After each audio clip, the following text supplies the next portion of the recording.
Video को like करके आगे शेयर जरूर कर देना। हो दुनियावी कारोबार के मामले में आप इतने ज़हीन हो, लेकिन आप कुरान और सुन्नत का मामला आता है तो आखिर क्यों बुद्धू बन जाते हो। लोग क्या कहते हैं कि देखो कुरान कह रहा है कि कोई वली अपनी नाक पर बैठी हुई मक्खी नहीं हटा सकता, तो इन खबरों पर क्यों जाते हो। मैं पूछता हूं मेरे अजीज, जब कुरान नाजिल हो रहा था मक्कतुल मुकर्रमा में, तो कौन सा वली था जिसके मजार पर लोग भीड़ लगाते थे, तो उसकी मुखालफत में कुरान की ये आयत नाजिल हुई कि ये अपनी नाक पर बैठी हुई मक्खी नहीं हटा सकते, ये अपने नफा व नुकसान के मालिक नहीं। मेरे अजीज वहां तो किसी वली का मजार भी नहीं था, फिर आखिर किस वली के। जाहिर सी बात है कोई तो ऐसी ना ऐसी गंदगी होगी जिसके खिलाफ ये आयत नाजिल हुई। कुरान की आयतें यूं ही थोड़ी उतर गई, ऐसा बैकग्राउंड बना, ऐसा पसमंजर बना, उस पसमंजर में ये आयतों का नुज़ूल हुआ। तो मक्के में किस वली का मजार था जहां पर लोग भीड़ लगा रहे थे, उसके खिलाफ आयत नाजिल हो रही थी। तो जब अल्लाह के रसूल तशरीफ लाए तो वहां किसी वली का ऐसा मजार तो था नहीं कि जहां लोग जाकर के मन्नतें माने, जहां जाकर के लोग माज़अल्लाह फातिहा पढ़े और उसके खिलाफ आयत नाजिल हो जाए।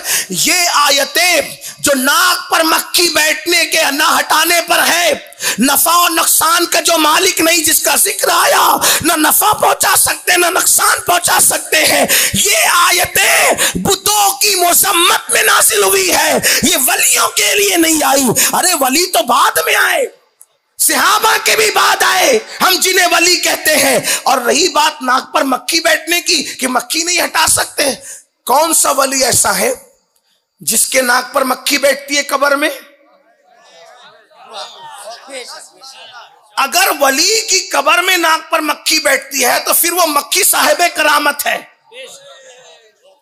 वो मक्खी साहिबे करामत है। अरे नादान, जब वो कब्र में चला गया तो आम इंसान के कब्र में जाने के बाद उसकी नाक पे मक्खी नहीं बैठती, तो वली की नाक पर मक्खी कैसे बैठ सकती है। तो ये कब्र वालों के लिए नहीं है, ये तो उन बुतों के लिए है जो बुत खानों में तराश और खराश के पड़े और खड़े रहते थे, उनकी नाक पर मक्खी बैठती थी, वो नहीं हटा सकते। तो बुतों के लिए कहा कि वो नाक पे बैठी हुई मक्खी को नहीं हटा सकते, लेकिन उसी कुरान ने वलियों के लिए कहा कि वो 1 महीने की मुसाफत पर अगर बिल्कीस का तख्त है तो पलक के झपकने से पहले पहले ला करके पेश कर सकते।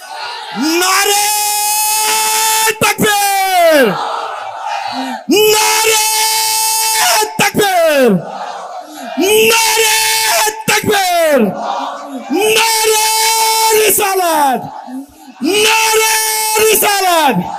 सैयद अब्दुल कादरी साहब किबला, ख्वाजा का हिंदुस्तान, ख्वाजा का हिंदुस्तान, नारे तकबीर, नारे रिसालत।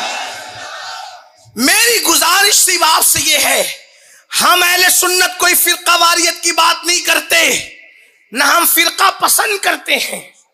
हम उम्मत है, हम मिल्लत है, हम वहदत की बात करते हैं।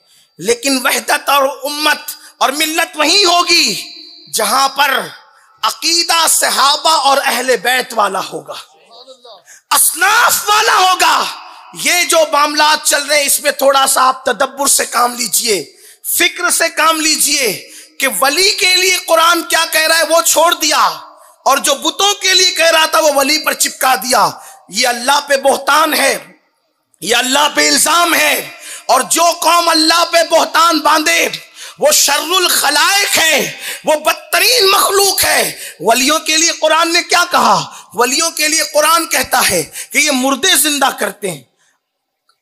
आप कहेंगे वली मुर्दा जिंदा करते, मैं कहता हूं कुरान कह रहा है, और बहुत मशहूर सूरत में कुरान कह रहा है। एक सूरत है जिसको सूरह यासीन कहते हैं, उसी सूरह यासीन में वलियों की करामत का जिक्र है।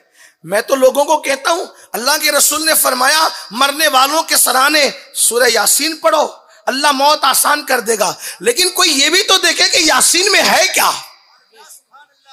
कभी आपने कुरान खोला कभी कुरान पे गौर किया कि यासीन है क्या? यासीन के अंदर अल्लाह ने 3 वलियों की करामत को बयान किया है।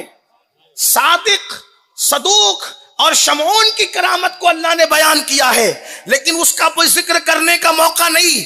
लेकिन इतना जरूर कहूंगा, इब्ने अब्बास की तफसीर में है कि वो 3 वली हजरत ईसा अलैहिस्सलाम के आसमान पर उठाए जाने के बाद वो दावत लेकर के गए थे ईसा अलैहिस्सलाम के हुक्म पर कि जाओ और ये कौम मरने के बाद दोबारा जिंदा किए जाने पर अकीदा नहीं रखती, उनको समझाओ। और ये अल्लाह पर ईमान नहीं रखती, उनको समझाओ। ये बुतों की इबादत करती है, उनको समझाओ। तो एक वली गया, उसके बाद अल्लाह अकबर, वो कैद कर दिया गया। दूसरा वली गया, वो कैद कर दिया गया। तीसरा हिकमत से गया।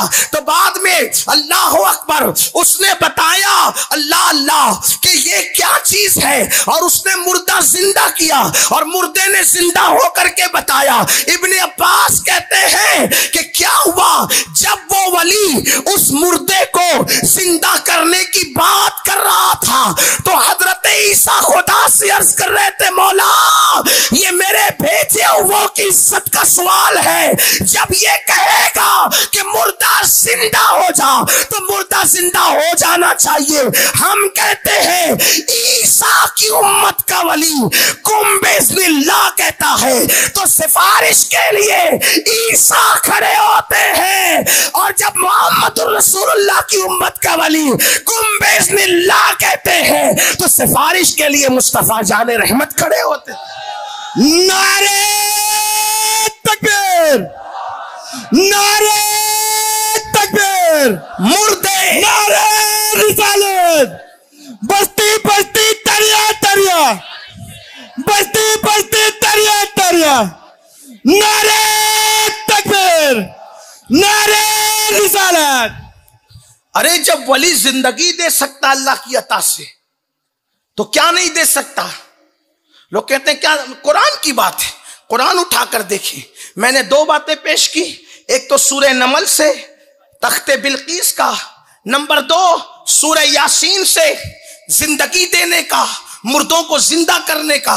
अब आप मुझे बताएं, जब कौमे ईसा के, उम्मत ईसा के वलियों की ये शान है तो उम्मत मोहम्मदिया के वलियों की शान का, उनकी अजमत का, उनकी बुजुर्गी का आलम क्या होगा? तो इसलिए ये जो जहन बनाया जाता है कि वली क्या दे सकते हैं, मेरे अजीज, अल्लाह जब किसी को अपना दोस्त बनाए, अल्लाह जब किसी को अपना दोस्त बनाए तो उसको इतने इख्तियारात भी देता है कि वो जो चाहे अल्लाह की अता से, अल्लाह के इज़्न से किसी को दे सकता है। जिंदगी दी कि नहीं दी, अल्लाह अकबर, मुर्दा जिंदा किया कि नहीं किया, और ये कुरान में मौजूद है। और एक बात आपसे और अर्ज कर दूं, कभी कभी लोग ये भी कह जाते हैं यार कोई वली किसी के कुछ काम नहीं आएगा। मैं कहता हूं मेरे अजीज, कुरान तो पढ़, कुरान की तरफ तवज्जो तो कर। ये 1857 के बाद जो इख्तिलाफात रूनुमा हुए, ये जो फितने फसाद रूनुमा हुए, खुदा के लिए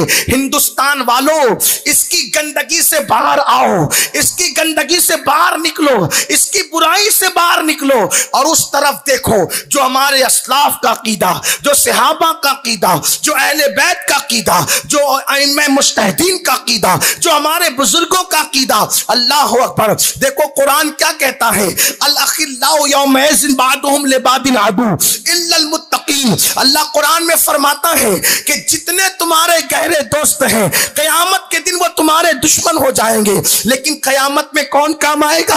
इल्लल मुत्तकीन, अल्लाह के मुत्तकी बंदे तुम्हारे काम आएंगे। और ये मुत्तकी लोग कौन है? तो कुरान कहता है इन औलियाहु इल्लल मुत्तकून, कि अल्लाह के वली ही तो मुत्तकी लोग हुआ करते हैं। तो पता चला क़यामत में वली काम आए, दुनिया में वली जिंदा कर दे मुर्दे को, दुनिया में वली जो है तख्ते बिल्किस को पलक के झपकते ला करके रख दे। अल्लाह अल्लाह, जब वो मुर्दा जिंदा कर दे, जब वो तख्ते बिल्किस इक्कीस पलक के झपकते लाकर रख दे तो अल्लाह अकबर, ये औलिया क्या नहीं कर सकते। खुदा ने इनको बड़ी कुव्वत दी, बड़ी ताकत दी, तो औलिया अल्लाह की शान बड़ी अजीम है। तो मैं अर्ज ये कर रहा था, मुसलमानों, सरकार गरीब नवाज हिंदुस्तान की सरजमीन पर तशरीफ लाए और आने के बाद आपने यहां मुर्दे भी जिंदा किए, आपने यहां लोगों के साथ सखावत भी फरमाई, आपने लोगों के साथ यहां एहसानात भी फरमाए, पैगाम इंसानियत अता किया। गरीब नवाज फरमाते हैं अल्लाह का वली कोई नहीं हो सकता जब तक के दरिया जैसी सखावत पैदा ना हो जाए। फिर फरमाया अल्लाह का वली कोई नहीं हो सकता जब तक उसके अंदर सूरज के जैसी शफकत पैदा ना हो जाए, सूरज जैसी शफकत पैदा ना हो जाए। आप कहेंगे सूरज में कैसे शफकत होती है? तो सूरज जब निकलता है तो जैसे वो बादशाह के महल को चमकाता है वैसे वो गरीब के झोपड़े को भी चमकाता है। उसके नजदीक अमीर और गरीब में कोई फर्क नहीं होता, उसके नजदीक काले गोरे में कोई फर्क नहीं होता, उसके नजदीक अरबी अजमी में कोई फर्क नहीं होता, उसकी रोशनी सब पर बराबर होती है। तो सूरज जैसी शफकत चाहिए। और फरमाया जब तक के जमीन जैसी आजिजी और इनकिसारी पैदा ना हो उस वक्त तक कोई अल्लाह का वली नहीं हो सकता। जमीन में कैसी आजिजी है, कैसी इनकिसारी है। तो मैं अर्ज ये कर रहा था, अल्लाह का हर वली लूटने वाला नहीं लुटाने वाला, लेने वाला नहीं देने वाला। उसकी नजर मुरीदों के माल पर नहीं होती, उसकी नजर मुरीदों के हाल पर होती है। वो दिल पर नजर रखता है, जेब पर नजर नहीं रखता। कुर्बान जाए, आइए गरीब नवाज को देखें। गरीब नवाज लुटा रहे हैं, गरीब नवाज सखी बादशाह, गरीब नवाज अता करने वाले। अकबर को देखो, उनके दरवाजे पे झोली फैला रहा है। शाहजहां को देखो, उनके दरवाजे पे झोली फैला रहे हैं। औरंगजेब को देखो, उनके दरवाजे पे झोली फैला रहे हैं। शहाबुद्दीन गौरी को देखो, उनके दरवाजे पे झोली फैला रहे हैं। इसी तरह शमसुद्दीन अल्तमश को देखो, उनके दरवाजे पे झोली फैला रहे हैं। अल्लाह अकबर, ये बादशाहों को बादशाह वलियों की चौखट से मिली। तो ये नजरिया जो मुसलमानों का आज कुछ नौजवान लड़कों का स्कूल और कॉलेज पढ़ करके बन रहा है, वली कुछ नहीं दे सकते। मेरे अजीज, ये अल्लाह के दोस्त हैं, इनके बारे में ऐसी बकवास नहीं करना। मेरे इमाम ने तो कहा हाकिम हकीम दादो दवा दे ये कुछ ना दे। हाकिम हकीम दादो दवा दे ये कुछ ना दे। मरदूद ये मुराद किस आयत खबर की है?